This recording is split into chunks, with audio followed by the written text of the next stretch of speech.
PFF College listed their highest graded returning safeties in the SEC. And wouldn't you know it, Wesley Walker was number 1 at 77.5.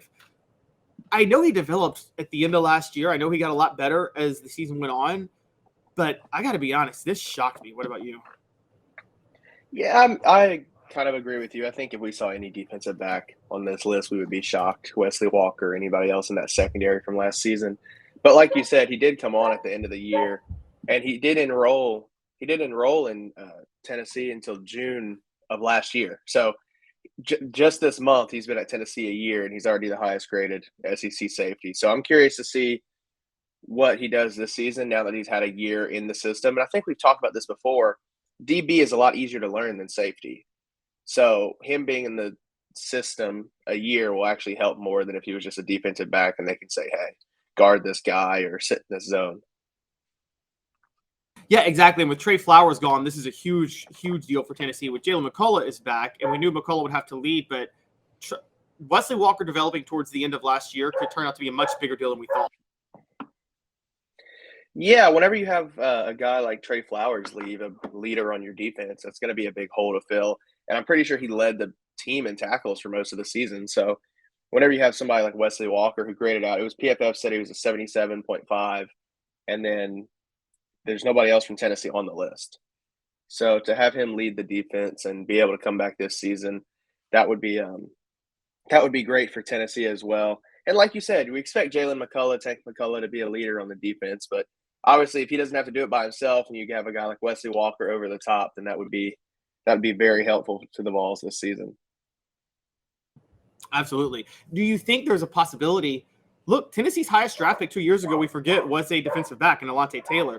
Is it possible a defensive back secondary could become their strength this year, one of their strengths that shocks us all? I think everybody hopes that the secondary could become a strength because then you wouldn't have to worry about Tennessee's offense having to put up 50, 60 points a game. But I don't know if we'll ever see it necessarily become a strength for Tennessee, just for the simple fact that the up-tempo offense does not leave a lot of rest time for those guys. Now, with that being said, you do have a lot of returners in the secondary that'll help you. And you have transfers like a guy like Gabe Judy-Lolly who has a lot of experience playing football at in the SEC and for BYU. And you've got highly touted freshmen like Jordan Matthews and Ricky Gibson coming in, who, if you need defensive back depth, you can put them on the field instantly. So if we see a slew of injuries like we did last season, I won't be worried as much with the guys that they have behind them. And hopefully after watching last season, they can make some adjustments in the secondary and try to improve and not get diced up by Anthony Richardson again or another subpar offense. Yeah, I'm going to go ahead and go out on a limb and say that it'll be much better. I think Jordan Matthews or Ricky Gibson, I think one of them is going to end up starting at cornerback. I'm talking about in the opener. I think we're going to see one of them starting immediately at cornerback. Warren Burrell getting healthy certainly helps.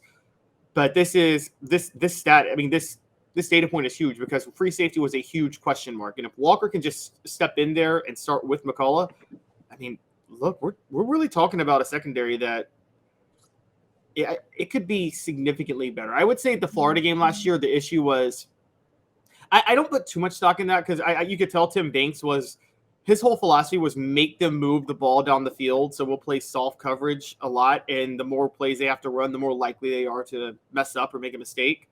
And that happened just enough times for Tennessee to build a 3-score lead. So I'm not sure that was the best philosophy because Tennessee did almost blow that 3-score lead in the end with a bunch of crazy stuff that happened. But I will say I'll give them credit for I think that they're better. I think it was kind of their philosophy to let Anthony Richardson throw for that many yards. Now, Spencer Rattler, that was a different story because he just scored on every possession pretty much.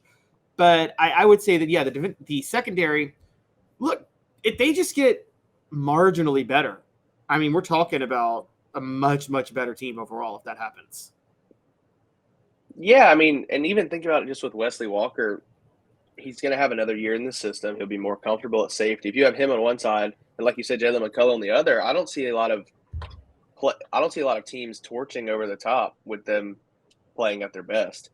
And like you said, it was kind of like that bend but don't break defense against Florida, which works at times. And Tim Banks really likes to be aggressive in the front seven. So like you said, even marginally better. They're not giving up 100 or they're not like ranked 131st in pass defense.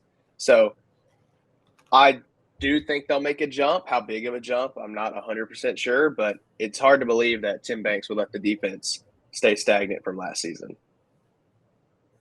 Yep. And looking at some of these other highest rated safeties on here, Hudson Clark from Arkansas is on there, and Al Walcott from Arkansas is on there. So it looks like Arkansas might have the best 1-2 punch at safety in the SEC this year. Then you got Zion Childress from Kentucky, CJ Taylor from Vanderbilt, Dalen Carnell from Missouri, Alex Afari from Kentucky. Again, 2 Kentucky players, Greg Brooks Jr. from LSU, Jalen Key from Alabama. So Tennessee's going to face 1, 2, 3, 4, 5 people on the list, and including 2 on Kentucky alone. And that's something they have to be prepared for. I spoke with Josh Ward yesterday after you got off the show, and we were talking about how dangerous of a trap game Kentucky is for Tennessee this year, with them coming right after Alabama. And if their safeties are that elite, Tennessee's really got to be ready for that one.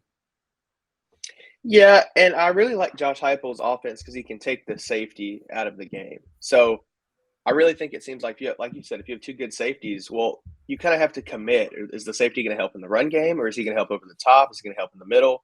And then wherever that safety isn't, you have to trust Joe Milton and the offense to attack that spot. So, and I think Kentucky's always been that sort of team that causes problems for Tennessee. I mean, they're well coached, and then especially if you consider they're coming after Alabama, win or lose against Alabama, it'll be an emotionally draining game, and then you have to play Kentucky the next week. So I could see that being a trap game for sure. And I really just think Joe Milton could be able to move safeties around, especially in Tennessee's offense. It doesn't seem like the hardest thing to force a safety to go right and then you throw left or something like that to kind of take them out of the game, which if you have 2 really good safeties, that's really what you have to do, is take them out of the game. Yeah, and that's where the speed at receiver becomes crucial. You got to make sure that they can get that, beat their cornerbacks off the break, and then Joe Milton can chuck it 70 yards downfield and Squirrel White can catch it. And so, which is a pretty simple game plan this year. Travis jumped in and said Joe Milton will expose those Kentucky safeties, take them off the list. Okay, I'm not taking them off the list. Okay, I think the point that Jerry was making, and he's right, and we both agree, is that if you're going to beat Tennessee, you have to do it with cornerbacks, not safeties. You have to have elite cornerbacks that can win those matchups with receivers. Now, Tennessee, on the other hand, they probably rely a lot more on safety help, which is why it's good for them that Wesley Walker is on here, because as you brought up, Tim Banks likes to disguise a lot of pressure packages and bring a lot of blitzes and things like that with his front 7. Puts a lot of pressure on the safeties to make plays. Yeah, and you actually bring a good point, because now that you think about it, like if Wesley Walker can hold his own a lot more, like, and help the front 7, we could see a lot more of those pressure packages, because I feel like some games when the secondary was getting torched, Tim Banks couldn't blitz as much as he wanted to, because if he did, they'd really get beat over the top. So he had to have people back in coverage. So now if you have, guys like Amari Thomas or some of your edge rushers getting after the quarterback this season with safety help, then you could see a lot more sacks. And then you don't have to worry about them passing the ball at all, because the quarterback will be on his back. Yeah. And trust me, safeties love it when front 7 splits, because that because that allows them to rack up a lot more interceptions. It's Fred White, who we have every Friday. Usually we had him Wednesday. This week played with Deion Grant in 99, and Deion Grant came away with 9 interceptions in a year because, Tennessee left their corners bare on the outside. And so the job was to try to force errant throws with pressure packages, and typically errant throws, the safeties have the best chance of making plays on those balls. So I think we might see a lot of that this year. I agree, and hopefully you get to see Tim Banks really run his defense, because he has good schemes and, like you said, pressure packages that are successful. But it felt like at times last year, just with depth and guys out and, his secondary kind of failing with guys in there who probably were out of position, he wasn't able to really show all his pressure packages and really run the defense he wants to. But now you see that he has time to recruit, get some depth, get some transfers in. He can actually show his playbook and how he wants to run the defense. Yep. And as long as you don't get beat over the top, again, it's just natural law of averages. The more plays you have to run to score, the more likely you are to make a mistake before you score. That's kind of by Heupel's offensive philosophy, is 6 plays or less to score. It's the Mike D'Antoni offense, but for football. Yep. take out the big play, and I really think the defense will be a lot better because and like thinking about it, some of the big plays they gave up, nobody was even close. So I find it hard to believe that that'll happen this year, or that the quarterback will even have that much time to throw it.